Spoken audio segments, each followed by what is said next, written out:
Вело Астана Моторс велокомандасының құрамын тағы 3 солтүстік қазақстандық толықтырмақ. Биыл Қазақстанда велошабандоздардың отаны саналатын Қызылжар өлкесі бұл статусты өзге өңірлерге бермесі анық. Бұған облыс спортшыларының жетістіктері мен жергілікті кәсіпкерлердің қолдауы дәлел. Толығырақ келесі бейнематериалда.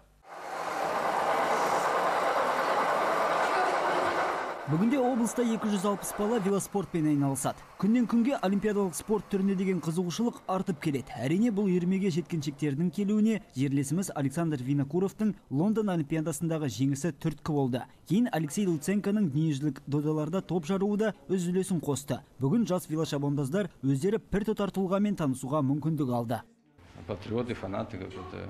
Облыста велоспорт үшін тақым қысатын тұлғалардың бар болуы чемпиондарды тәрбиелеуге септігін тигізіп отыр деп ойлаймын. Әлі күнге дейін жаттықтырушылар ауылдарды аралап жүр. Жүйелі жұмыстың нәтижесінде облыста әлі де чемпиондар шығады деген сенімдемін. 17-ші ұлттық өркендеу мектеп кешені жанынан велоспорт мектебінің филиалы 15 жыл бұрын ашылған. Қазіргі уақытта мұнда 60-қа жуық бала жаттығады. Биыл тәрбиеленушілердің қуанышына орай білім ошағының жертөлесінде шоғырланған арнайы зал күрделі жөндеуден өтті. Жергілікті инвестор бұл мақсатқа 7 миллион теңге қаражат жұмсаған. Биыл сондай-ақ велосипедтер таситын Ларгус автокөлігін сатып алдық. Біздің спорт түріміз бойынша жаттығулар көбіне жолдарда өтеді. Сондықтан осындай көлік қажет еді. Залды біз көбіне техникамызды сақтап, киім ауыстыруға арналған бөлме ретінде қолданамыз.